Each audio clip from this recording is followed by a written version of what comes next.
Eu cumprimento os amados e queridos irmãos com a doce e bendita paz de nosso Senhor e Salvador Jesus Cristo. Quero dar graças a Deus por estar de volta, por encontrar-me novamente diante deste instrumento para mais um vídeo mensagem. Estivemos ausente por alguns dias, mas graças a Deus retornamos e iremos dar continuidade às nossas gravações.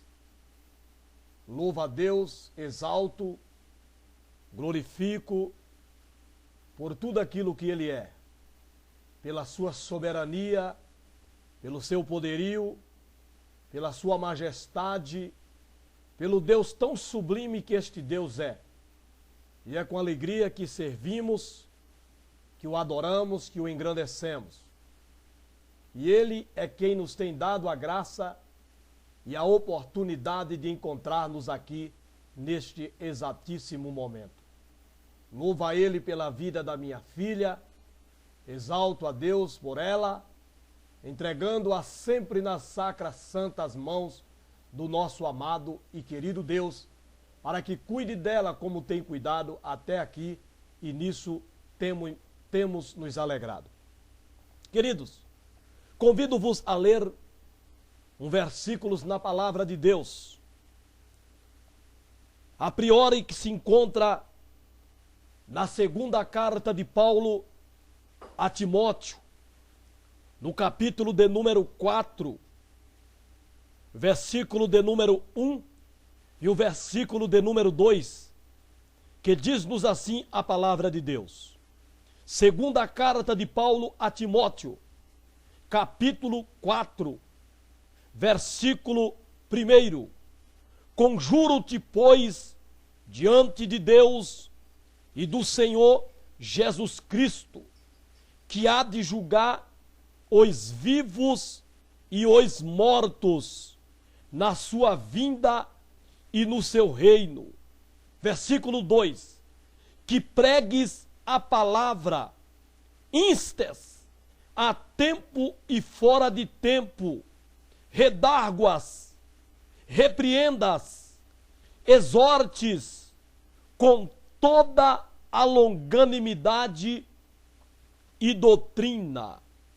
Ainda no Evangelho de Jesus Cristo, segundo escreveu São Marcos, capítulo de número 16, versículo de número 20, que diz-nos assim: e eles, tendo partido, pregaram por todas as partes, cooperando com eles o Senhor, e confirmando a palavra com os sinais que se seguiram. Amém. Glória a Deus. Queridos amados irmãos, eu fico a me perguntar o que nós estamos pregando sobre os nossos altares de nossas igrejas. Eu fico a me indagar, a me perguntar o que é que nós estamos pregando nas nossas igrejas denominadas de evangélicas. Que mensagem temos nos preocupado em pregar ao povo? Com que objetivo temos nos preocupado em pregar a palavra de Deus?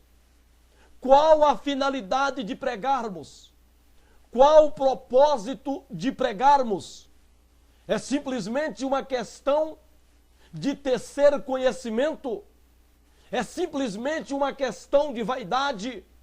É simplesmente uma questão de status?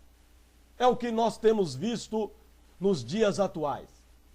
É isto que é pregar para muitos pastores, para muitos crentes, para muitos pregadores. Mas a pergunta continua a ecoar em meu subconsciente. E eu fico a me perguntar o que é que nós estamos pregando. O que é que se estão pregando sobre os altares das igrejas evangélicas? Eu fico a me perguntar, eu fico a questionar-me, pois os tipos de mensagem que ora estamos vendo e ouvindo se pregar sobre os altares das nossas igrejas, em nada elas convencem o pecador do seu pecado e da necessidade de arrepender-se deste pecado e confessá-los e deixá-los, para que então o perdão de Deus sobrecaia sobre essas pessoas. Eu fico a me perguntar. Alguns acontecimentos em nossas igrejas que nos leva a esse questionamento pessoal. Lembro-me do culto de Santa Ceia de nossa igreja em Vila Brasilândia 1. Quando o pastor falava a respeito do desejo dele de um passeio em um sítio com toda a igreja.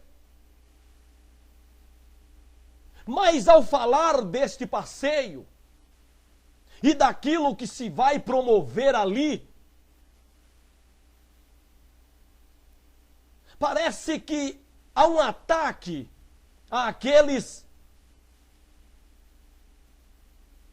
que talvez não participe dessas coisas. Por que não quer participar? Não porque seja pecado, não é pecado fazer um retiro, fazer um passeio em um sítio com a igreja. De maneira nenhuma. Agora, eu não sou obrigado a ir só porque eu sou membro da igreja de Vila Brasilândia 1. Eu não tenho que ir para me mostrar agradável ao pastor ou a quem quer que seja.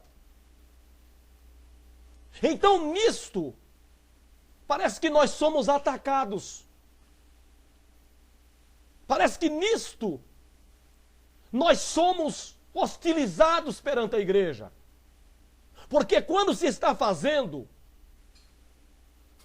este anúncio deste propósito, deste passeio a este sítio, se diz a irmãos que não vão à praia, mas o irmão pode ir à praia para ver a água, ver a areia.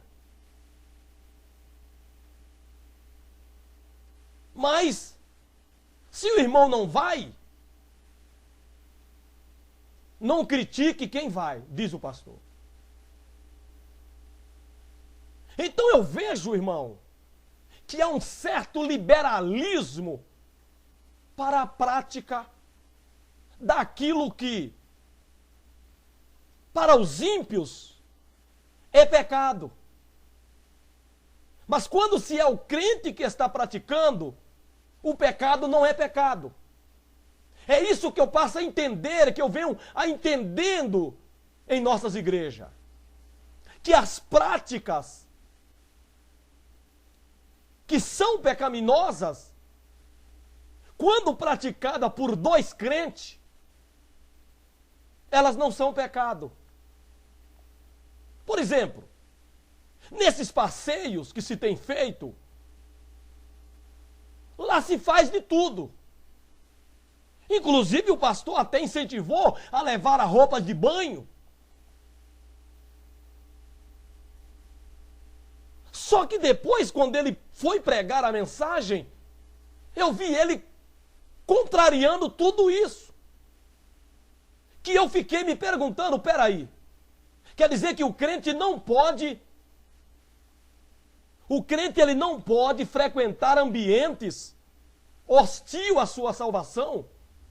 O crente não pode frequentar lugares que ele não deve? Aí eu fiquei a me perguntar se não havia uma contradição na pregação do pastor. Porque para quem acabou de condenar minuto antes, aqueles que condenam a prática do nudismo e do seminudismo, como ir à praia para praticar o nudismo, ir à praia para ver a água, ver o mar, não há pecado nenhum nisso. Mas para a prática do nudismo e do seminudismo, como se entende hoje por praia, e pela razão pela qual se vai a uma praia, eu não entendo. Eu não entendo. Porque eu, particularmente, não concordo com a prática do nudismo e do seminudismo. Ora, agora, é claro, aqueles que defendem e que são a favor disso, eu perguntaria, como tenho perguntado e tenho comentado, se esses tais que frequenta, refiro-me a crente, que se diz salvo, liberto, que tem vergonha, tem pudor, se esses crentes deixaria as suas mulheres de calcinha na frente de qualquer irmão da igreja. Se qualquer irmão da igreja chegar em sua casa e sua esposa, suas filhas, estivesse saindo do banho, se deixaria passarem de calcinha e de sutiã na sala onde estava o irmão. Mas na praia pode. Eu posso chegar numa praia e lá eu estar vendo a irmã totalmente nas suas roupas íntimas, na calcinha, no sutiã. Ou você vai me dizer que um biquíni é mais composto do que uma calcinha e do que um sutiã? Ou você vai me dizer que você vai à praia simplesmente para poder ver a água ou ver a areia? Irmão, isso é aceitação liberada do pecado.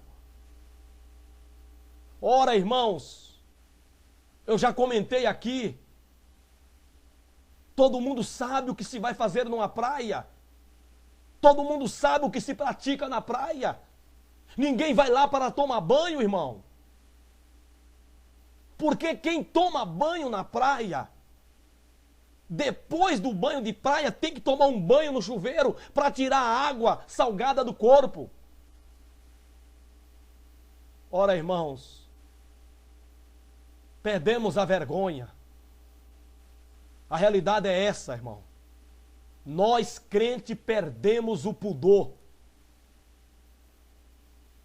Agora, se o irmão me disser, o irmão crente, salvo, que fala a língua, que o irmão vê na praia não te incomoda, não te atinge, eu vou te dizer uma coisa. Ou o irmão não é homem, ou o irmão é muito santo, ou o irmão não gosta de mulher. Uma dessas três alternativas, irmão. Porque ir numa praia, já saindo de casa sabendo o que vai ver lá, o que vai encontrar lá, e você dizer para mim que em meio àquela carnificina, aquele nudismo, você agir normalmente como homem, alguma coisa em você está errado. E não me diga que é santidade, porque se fosse santo, esse lugar você não frequentaria. Mas se você frequenta, irmão, se o pastor estimula, incentiva, eu quero dizer para os crentes que não há pecado nenhum, irmão, você frequentar uma casa de striptease. Aquela casa noturna onde as mulheres ficam lá só de calcinha também, de sutiã, dançando para os homens.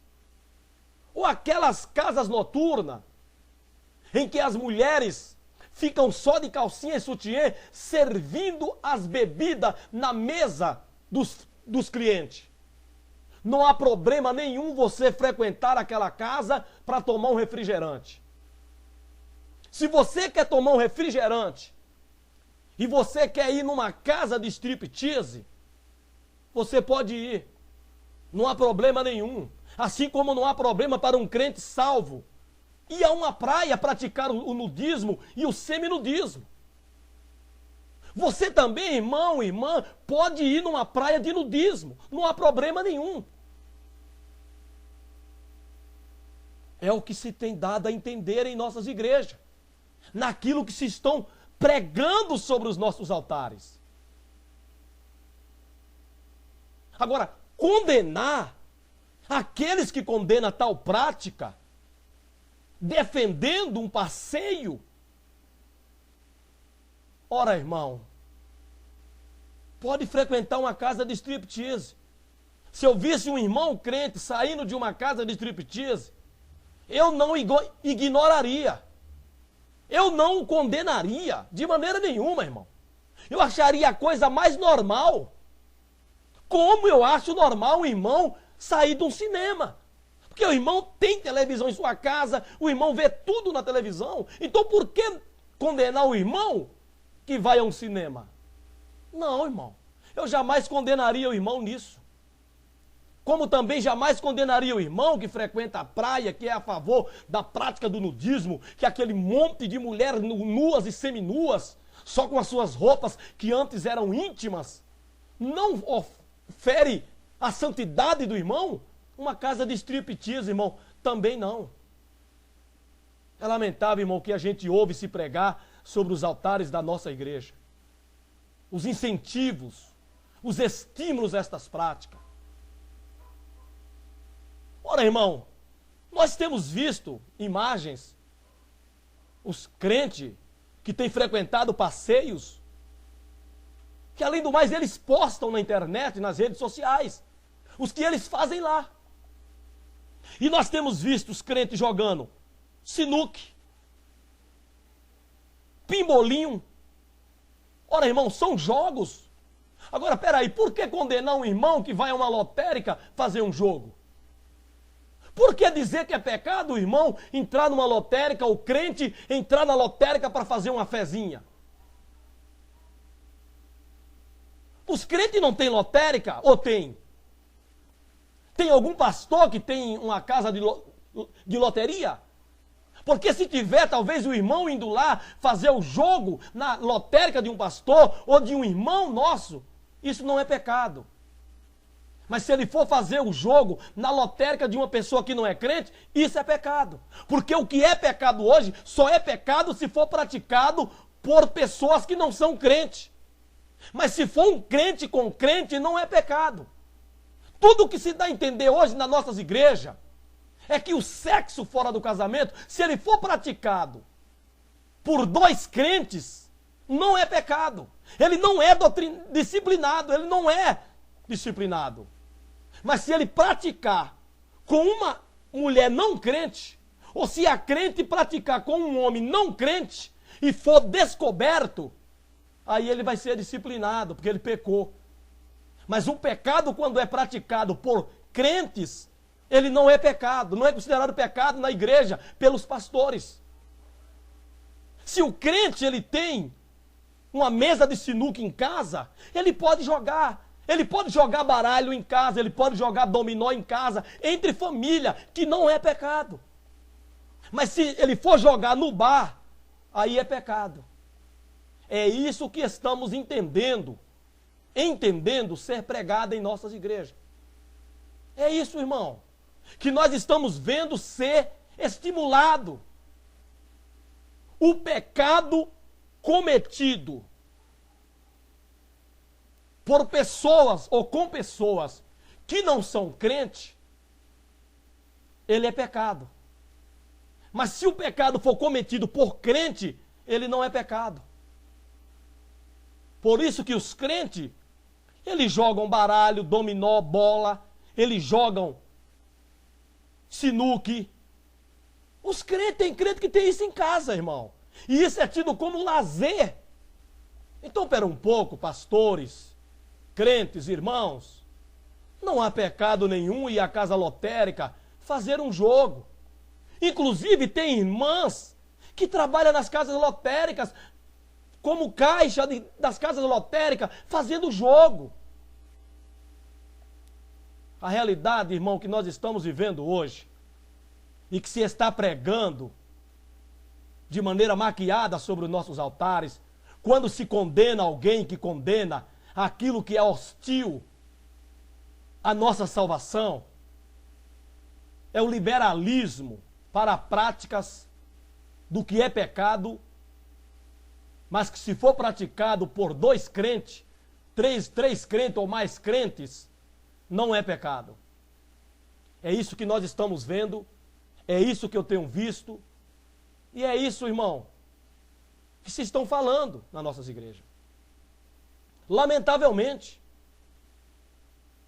E aí ataca aqueles que é contra, dizendo que tem irmãos que é contra. Não, irmão, ninguém é contra. Não, irmão, eu não estou dando a mínima porque o irmão faça com a vida dele lá fora. Eu não estou dando a mínima porque o irmão faça com a vida dele na casa dele. Eu me preocupo com o que ele faz dentro da igreja. Por exemplo, a nossa igreja aqui em Vila Brasilândia 1, quando não tem culto, o templo, a casa de Deus, se torna em uma sala de cinema. Para passar filme, com pretexto de serem filmes evangélicos. Mas é a casa de Deus, ela não pode ser convertida em um cinema. Não pode, irmão. Quer fazer isso? Alugue um salão. Alugue uma coisa à parte. Mas a casa de Deus é denominada casa de oração e não casa de cinema, irmão. Então, nisso aí eu já fico preocupado. Já me ofende. Mas o que o irmão faz lá fora da igreja, isso não me preocupa não, irmão. A maneira como os irmãos andam, o que os irmãos fazem. Se os irmãos vão à praia praticar nudismo, levar suas mulheres para ficar nua, seminua, as irmãs levam os maridos para ficar nu, seminu, para verem outras mulheres peladas, outros homens pelados, semi-pelados, isso aí, irmão, não me preocupa nem um pingo. Agora, usar o altar da igreja para fazer tal propaganda e atacar-nos, ora, irmãos, isso é lamentável. Então eu fico me perguntando o que é que estão pregando sobre os nossos altares das nossas igrejas. Irmãos, os irmãos têm ficado muito contentes, muito felizes com o que tem acontecido com o irmão Joel Dilto em Vila Brasilândia 1, nessa gestão que aí está. Muitos irmãos têm chegado para o irmão Joel Dilton e têm se manifestado muito alegre. E eu tenho dito o seguinte, eu não sei por quanto tempo vai durar. Porque, irmão, o irmão Joel Dilton não mudou. A razão do irmão Joel Dilton perder a irmã Vilania, sua esposa, não quer dizer que o irmão Joel Dilton mudou. O irmão Joel Dilton é o mesmo. Ele continua zelando pela santidade. Ele continua zelando pelas coisas santas do nosso Deus. Ele continua zelando pelo bom nome de Cristo. E isso nos leva a pagar um caro preço. Porque aqueles que querem viver piamente em Jesus, padecerá na carne. Isso aí é a palavra de Deus, irmão. Padecerá na carne. E eu estou disposto a continuar a padecer. Mas eu não vou mudar. Eu não vou aceitar, eu não vou dizer, pregar, que o pecado, quando é praticado por 2 crentes, ele deixa de ser pecado, porque isso não é verdade, irmão. O pecado que se pratica por 2 ímpios é pecado, e o pecado que se pratica por 2 crentes é pecado. Mas parece que nas nossas igrejas, não. Para alguns pastores, para alguns crentes, não. Então, irmão, é lamentável. Quer ir ao passeio? Vai. Mas não ataca quem você sabe que não frequenta, que não vai a esses ambientes, que não vai a esses lugares. Eu nunca gostei de ir, irmão, porque eu sei que os crentes não se comportam como crente. Então eu não vou, porque no dia que eu chegar e me conformar com o crente jogando, eu também vou jogar. Olha, irmão, por isso que hoje as nossas mensagens, elas não convencem mais ninguém do pecado. Isso é uma realidade. O que se prega hoje nas igrejas não convence o pecador do pecado para que ele se arrependa. As pessoas, quando elas vêm à igreja e elas levantam a mão, professando publicamente estar aceitando a Jesus, mediante o convite de quem está pregando, na verdade elas vêm, primeiro porque ela é amigo de alguém que a trouxe. E segundo, que ela vê que não há diferença nos crentes em relação a ela ou a ele. Então logo ele e ela julga que ser crente é fácil, não exige mudança, não exige renúncia. Eu posso ser crente e continuar com a minha vida velha, porque eu olho para os crentes e vejo tudo pintado, tudo macacado, sem nenhuma mudança estética, corporal, que condiz muito, irmão, com a mudança na alma. Nós precisamos entender que o corpo, ele é nada mais do que um refletor da luz da alma.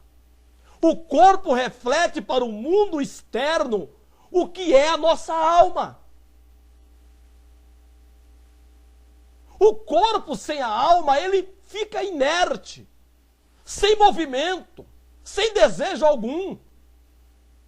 Mas quando ele esboça desejo pelas coisas mundanas, carnais, que nós estamos vendo hoje nas nossas igrejas, isso é sinal de uma alma presa, de uma alma escrava, de uma alma que não foi liberta por Jesus, irmão. Quando não se vê mudança na estética, no corpo desse crente, em relação à vida mundana, é porque a alma dele continua escrava do pecado, da vaidade. Ele não teve um encontro de fato com Jesus Cristo para ser liberto. Porque Jesus disse em João 8,32: conhecerei a verdade e a verdade vos libertará. Liberta, irmão, de toda a vaidade, de todo o mundanismo, de todo o pecado. Jesus liberta, irmão. E João 8,36 ele diz: se verdadeiramente o Filho vos libertar, sereis livres. Então há muitos que estão na igreja, mas nunca foram livres, irmão. Nunca foram libertos. Continua escravo das vaidades mundanas. Continua escravo do sensualismo, do pecado. Você não vê naturalidade na estética, no corpo dos crentes. Mas você vê uma imagem de alguém que é mundano, de alguém que se dá os prazeres carnais do seu sentido, que busca mudar a sua aparência, não se aceitando a realidade do que ele ou do que ela é. E nisso o mundo está dentro da igreja. Ora, irmãos, vamos ser realistas. Vamos pregar uma mensagem que de fato convença. Vamos pregar uma mensagem que de fato faça com que o homem interior seja liberto. Porque isso não está acontecendo, irmão. Estamos muito dados ao mundanismo, às vaidades, esse competitismo, essa vaidade Ele quer ser mais bonita do que ele, do que o outro, ela quer ser mais bonita do que a outra. É um verdadeiro desfile de moda, uma verdadeira carnalidade dentro das nossas igrejas. Você percebe isso, irmão? Então, irmão, isso é a realidade do que nós estamos vivendo nas nossas igrejas. Eu me lembro agora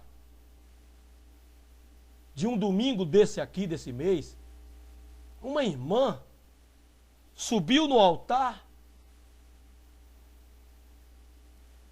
tendo a oportunidade para um testemunho, e a irmã, no discorrer do seu testemunho, essa irmã disse que ela tem as falhas dela, mas que Deus a tem ouvido as suas orações.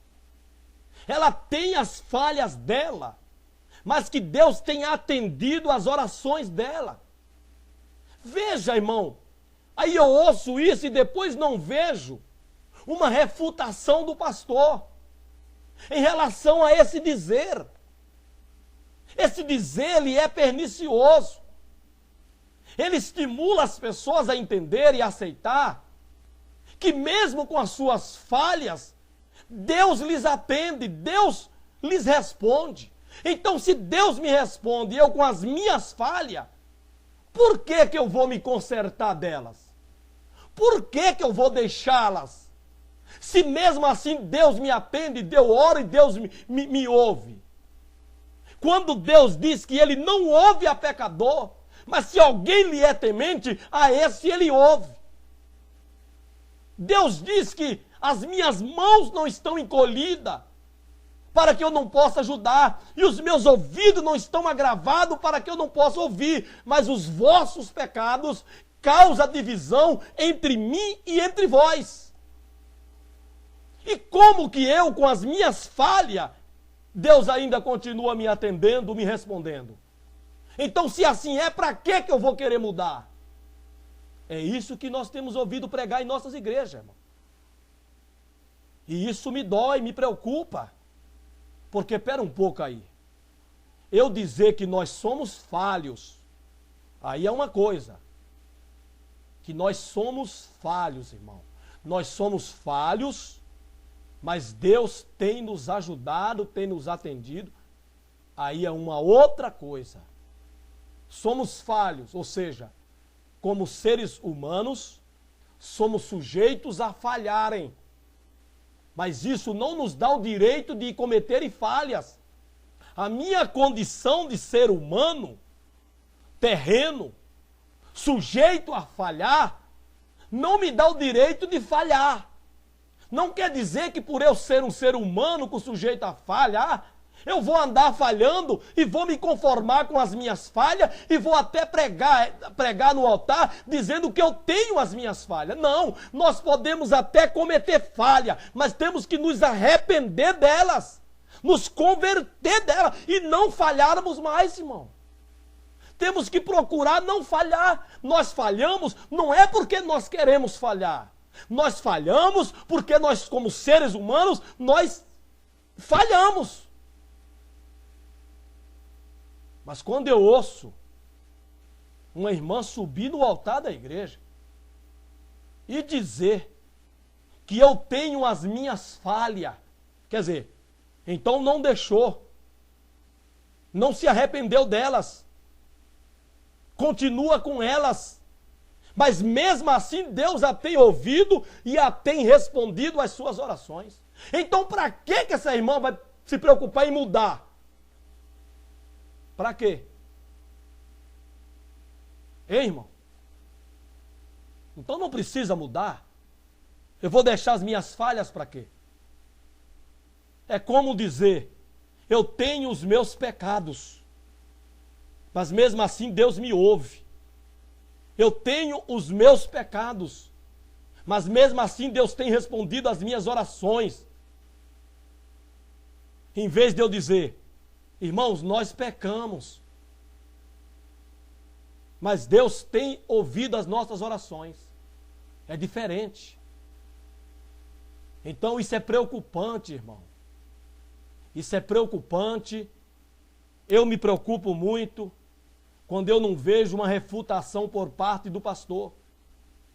Porque o pastor, ele tem que estar na igreja, sobre o altar, como um vigilante, ouvindo e vendo todo o movimento que acontece dentro do templo, ouvindo o que se prega, e que se couber uma refutação, ele tem que fazer, sem se preocupar com o amiguismo, com o coleguismo, se é fulano de tal, se é beltrano.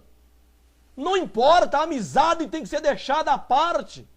Quando se precisar fazer uma correção, quando se precisar desfazer um dizer que foi dito sobre o altar perante a igreja. Para que a igreja não saia do templo com aquele erro que se foi pregado. Porque depois, se querer consertar, não tem mais jeito, irmão. Então o pastor, ele tem que ser ousado, para que quando ele ouvir se falar algo em cima do altar, que for contrário à palavra de Deus, ele tem que rebater de imediato. Mas parece que o amiguismo está acima da palavra de Deus. Eu me preocupo mais em agradar o irmão, a irmã, do que agradar a Deus. Está errado, irmão. As nossas prioridades são com Deus. As nossas prioridades são com a palavra de Deus. As nossas prioridades é com a santidade do nosso Deus. Não posso permitir que se diga ou se fale qualquer coisa em cima do altar que venha contrariar a palavra de Deus. Deus disse para Abraão: anda na minha presença e ser perfeito. E não com as tuas falhas. Não fica com as tuas falhas. Não, irmão. Num outro domingo à frente, foi a vez de um irmão. Foi-lhe dada uma oportunidade. E aí eu me pergunto novamente, o que estão pregando sobre os nossos altares? Porque eu subi no altar da igreja, um lugar que foi feito, ungido, para se pregar a palavra de Deus, para edificar, para corrigir. E eu subo lá para dizer que a minha mulher está fazendo faculdade, eu estou fazendo faculdade, que minhas filhas estão fazendo curso, que eu troco de carro de 2 em 2 anos. Ô irmãos, isso não é de se falar em cima de altar, irmão. O altar não é para ser ocupado o tempo, não é para ser ocupado com essas coisas que em nada edifica a igreja, irmão. Pelo contrário, parece um certo ato de vaidade, de grandeza, como que se isso fosse algo estupendo. Não, irmão. Não, essas coisas ficam lá em casa. Eu não tenho que ocupar o altar para dizer que a minha mulher... Não, irmãos, não. Essas coisas deixa em casa. Deixa em casa, irmão. Vamos contar milagre, isso não é milagre, irmão. Uma vez que se pôde explicar, não é milagre. Milagre não se explica. Fazer faculdade não é um milagre. Não, irmão. Não é milagre. Comprar carro não é milagre. E ainda o irmão vai e diz que ele tem se esforçado para ser um pouco perfeito. Porque perfeito mesmo, ninguém é. Veja que coisa. Veja que coisa, irmão. Aí eu pergunto, o que estão pregando em cima do altar das nossas igrejas? O que se estão pregando sobre os altares da nossa igreja, irmão? Primeiro que eu tenho as minhas falhas, mas Deus tem me ouvido, Deus tem respondido a minha oração. Então para que eu vou deixar as minhas falhas? Para que eu vou evitar falhar? Para quê? Se mesmo com essas minhas falhas na minha vida, Deus me ouve, me atende, me responde, tem me abençoado.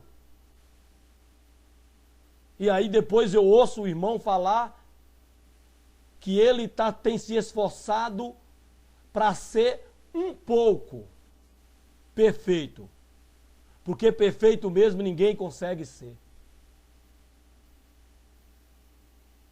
Irmãos,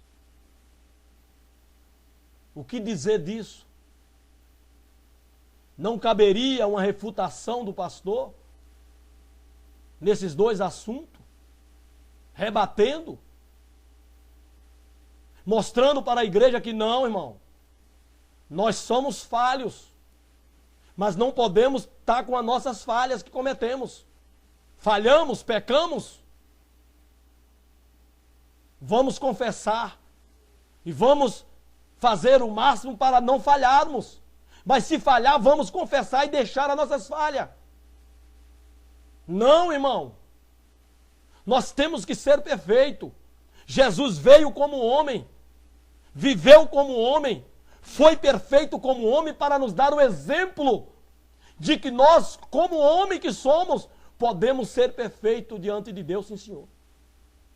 E ele mesmo diz em Mateus 5:20, sede vós perfeito, como perfeito é o vosso Pai que estás no céu. Foi dado o ministério à igreja em Efésios 4:11, querendo o aperfeiçoamento dos santos. Abraão anda na minha presença e ser perfeito. Gênesis 17 fala isso. Então nós podemos ser perfeitos sim, irmão. Nós não temos que ser um pouco perfeito, não. Ou nós somos perfeitos ou nós não somos. E nós fomos chamados para sermos perfeitos. Nós não fomos chamados para tentar ser um pouco perfeito.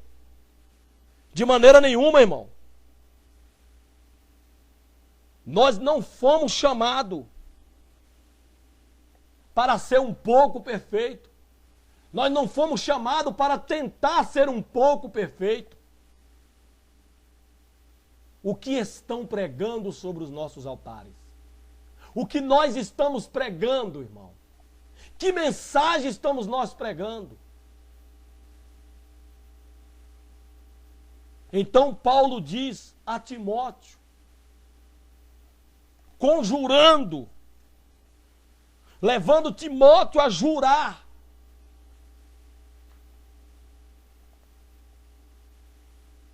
para ele, diante de Deus e de Jesus Cristo, que há de julgar os vivos e os mortos na sua vinda e no seu reino. Conjuro-te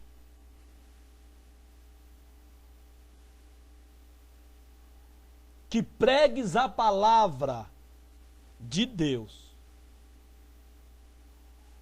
insistentemente, a tempo e fora de tempo, irmão.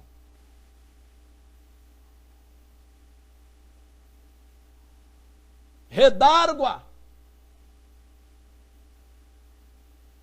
repreenda, exorta, com toda longanimidade e doutrina. E aí eu li em Marcos 16:20. Após Jesus dar os mandamentos aos discípulos, e subir ao céu e assentar-se à direita de Deus, os discípulos partiram, pregaram por todas as partes. Aqui é que é o importante. Cooperando com eles o Senhor. Jesus cooperava com os discípulos naquilo que eles pregavam, confirmando a pregação deles com sinais que se seguiram. Jesus cooperava com os irmãos antigamente. E tem pastores, tem irmãos que diz que os pastores antigamente, eles eram exagerados quando disciplinava. Que chegava a disciplinar a irmã só por ela usar bota. Ora, irmão, mas Deus cooperava com esses pastores. Então Deus também era exagerado. Essa moda de bota, irmão, que nós vemos de uns anos para cá, essa vaidade, isso era coisa de vaqueiro. Era coisa de quem tangia gado. Isso era coisa de quem era fazendeiro, andava lá no meio do gado, no meio do cocô de gado. Precisava da bota para pisar lá no cocô do gado, para entrar dentro dos matos. Era esse o uso das botas, irmão. Mas um famoso inventor, esses cantores sertanejos, passou a cantar com bota, depois vieram as cantoras sertanejas. E aí as mulheradas passaram a aderir. E hoje nós estamos nesse competitismo dentro da nossa igreja.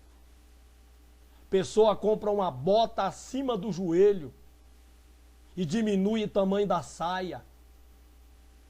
Porque, irmãos, você há de convir comigo de que não tem graça você comprar uma bota no joelho e usar uma saia lá no joelho. Não tem graça, irmão. A intenção do uso da bota não é proteger as pernas do frio. É mostrar a luxúria da bota. E mostrar o sensualismo. Porque normalmente quem usa a bota usa uma saia acima do joelho. Então, irmão, quando os pastores disciplinavam a irmã porque usava bota, eles não estavam exagerando não, porque Deus cooperava com eles. A igreja era outra em relação ao que é hoje. Refiro à igreja local, à igreja visível. Ela era outra, havia temor, havia santidade, havia vergonha nos crentes. Coisa que hoje não há mais, irmão. Não há mais. Então os pastores não exageravam não, irmão. Eu vou colocar aqui, com os meus 13 anos de idade, quando eu via pastor disciplinar a irmã porque ela cortava o cabelo. Eu vi o pastor disciplinar irmãos porque eles estavam jogando bola no meio da rua.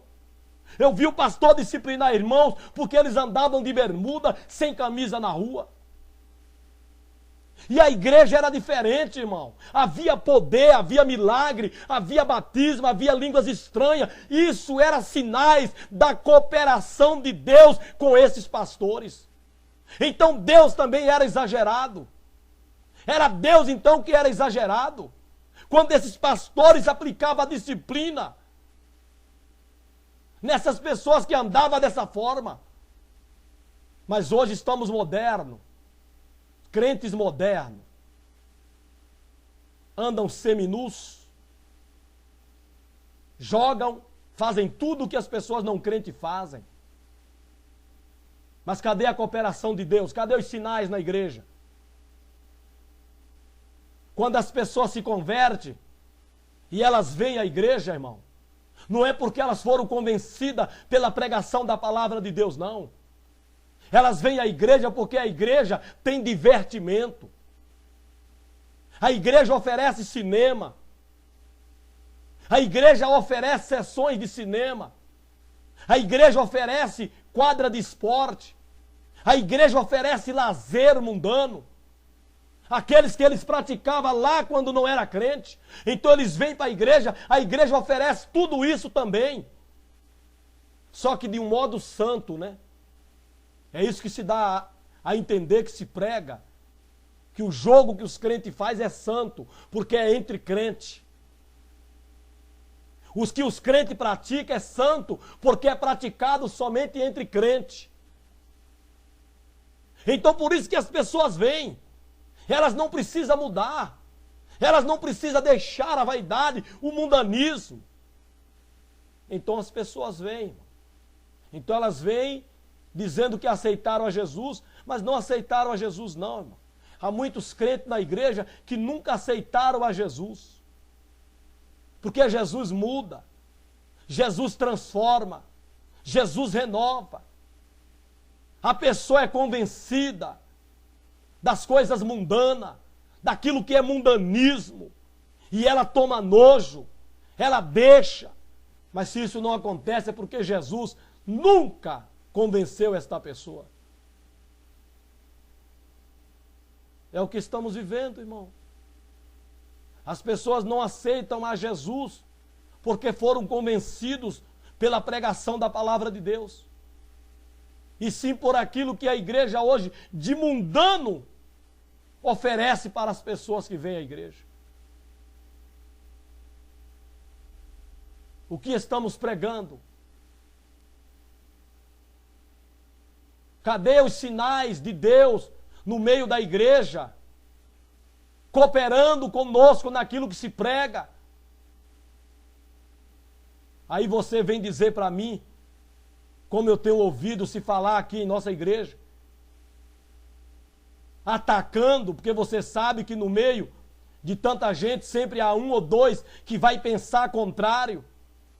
Então você, para tentar minar as forças do pensamento daqueles que têm o direito de pensar, aprovando ou desaprovando, você diz, tem irmãos que diz que Deus não opera, mas Deus está operando, irmão, no silêncio. Ora, eu não vou à igreja para ver Deus operar em silêncio, irmão. Eu vou à igreja para ver Deus operar com sinais e maravilhas. Mas para isso acontecer, precisamos pregar a palavra de Deus. E pregar a palavra de Deus é o que se não tem feito nas nossas igrejas. É mais uma narrativa. É mais uma história. Aí não há sinais. Aí taxamos os pastores de exagerados, sem estudo, não tinham teologia. Ah, irmão, mas Deus cooperava com eles. Assim como cooperava com a igreja primitiva, Deus também cooperava com os irmãos. Oh, irmão, Deus cooperava porque os pastores tinham zelo com a santidade, com a doutrina, punia, disciplinava aqueles que causavam escândalo. O mundo nos via como pessoas diferentes por aquilo que eles viam em nós. Hoje não. O mundo nos vê igual, sem nenhum perigo à sua seara. É lamentável. Mas o Senhor cooperava com eles, com sinais que se fazia no meio da igreja. Irmãos, isso não é um tipo de mensagem que agrada. Mas eu não prego para agradar. Não, irmão, eu não prego para agradar. O irmão é que tem que se agradar de Deus. Porque o que eu estou pregando aqui é de Deus, irmão. Eu não falaria isso contra mim mesmo, como estou falando aqui. Então, irmão, quem faz isso, ele é tido como inimigo. E aqui é que eu reitero aquele versículo de Gálatas 4,16, onde Paulo perguntando aos Gálatas, fiz-me acaso vosso inimigo, dizendo a verdade? É o que eu me tenho feito, irmão, inimigos para alguns. Porque eu falo a verdade. Irmãos, se você é um dos que frequenta esses ambientes, eu não te condenarei jamais. Jamais, irmão. Se eu ver você saindo ali daquela casa noturna da Guaicuru, eu jamais vou te condenar por aquilo. Não. Se você pratica o nudismo e o seminudismo liberalmente, sem nenhum recato, sem nenhum pudor, e ainda publica nas redes sociais, você é livre para fazer o que você quiser, irmão.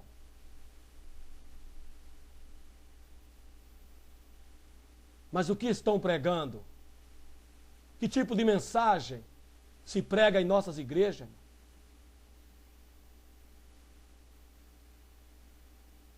Temos que ser perfeito, irmão. E não é pela metade, não é um pouquinho. Nós temos que ser perfeito. Senão, estaremos dizendo que Jesus não veio em carne. Estaremos dizendo que ele conseguiu a perfeição porque ele era Deus. E aqueles que dizem isso são do diabo. Porque aqueles que negam que Jesus veio em carne é do diabo. Mas Jesus veio em carne, se fez homem.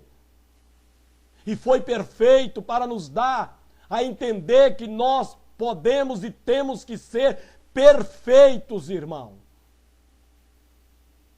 Céu não é lugar de aperfeiçoar ninguém. Céu é lugar de homens e mulheres perfeitos, cuja perfeição se adquire aqui, nesta vida. Se você não consegue ser perfeito aqui, você não irá para o céu. Não irá para o céu, irmão. Se a palavra de Deus não consegue te aperfeiçoar, você não será salvo.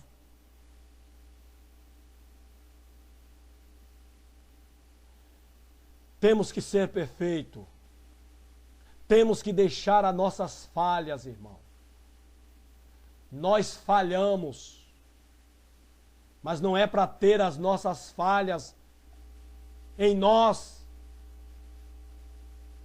e dizer com isso que Deus continua ouvindo as nossas orações. Porque isso passa uma ideia de que não precisamos nos consertar das nossas falhas, dos nossos pecados. Irmão, que Deus em Cristo Jesus nos abençoe. Que Deus em Cristo Jesus nos ajude a sermos perfeitos, a deixar as nossas falhas, a não falharmos, mas se falharmos, confessarmos e deixarmos. Aquele que confessa e deixa, alcança a misericórdia, alcança o perdão.